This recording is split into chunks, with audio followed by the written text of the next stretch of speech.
يساعد الحفاظ على مسافة بينك وبين الآخرين في تقليل انتشار فيروس كوفيد-19. ابقى على بعد 2 أو 6 أقدام على الأقل من الآخرين. داخل منزلك عندما يكون شخص ما مصاباً بفيروس كوفيد-19 أو تعتقد أنه مصاباً به. وخارج منزلك في الأماكن الداخلية أو الخارجية عندما تخالط أشخاصاً لا يعيشون في منزلك. عند الاستمتاع بالوقت مع الآخرين، تذكر أن تبقى على بعد 2 أو 6 أقدام على الأقل من الآخرين، ترتدي قناعاً، تغسل يديك باستمرار أو تستخدم معقم اليدين، وتبتعد عن الأماكن المزدحمة إن أمكن. لمعرفة المزيد، تفضل بزيارة cdc.gov/coronavirus.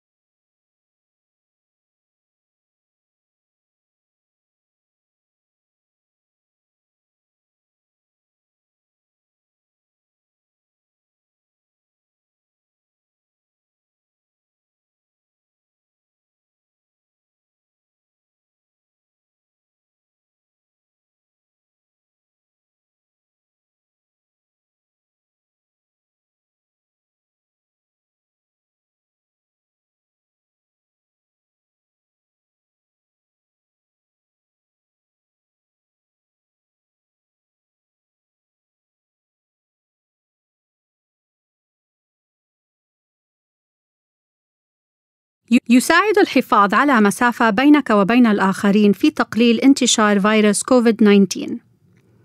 ابقى على بعد 2 أو 6 أقدام على الأقل من الآخرين.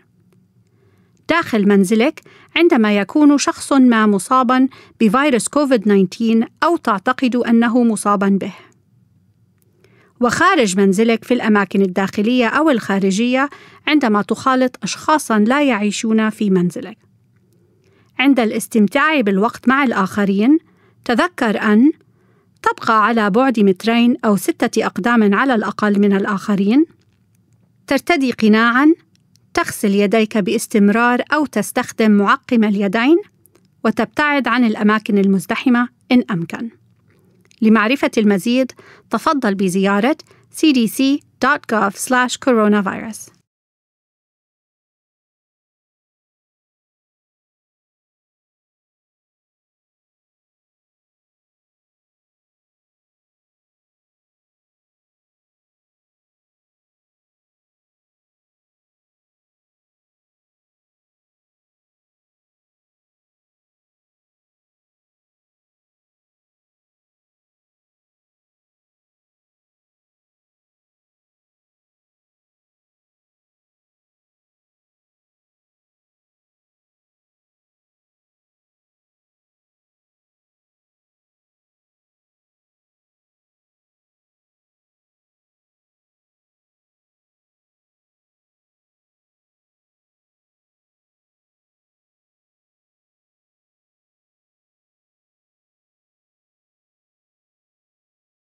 يساعد الحفاظ على مسافة بينك وبين الآخرين في تقليل انتشار فيروس كوفيد-19.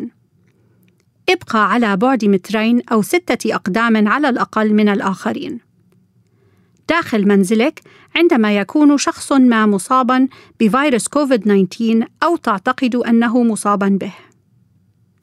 وخارج منزلك في الأماكن الداخلية أو الخارجية عندما تخالط أشخاصاً لا يعيشون في منزلك.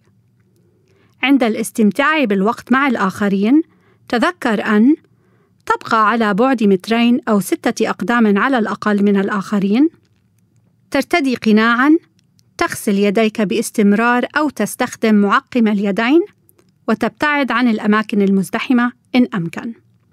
لمعرفة المزيد، تفضل بزيارة cdc.gov/coronavirus.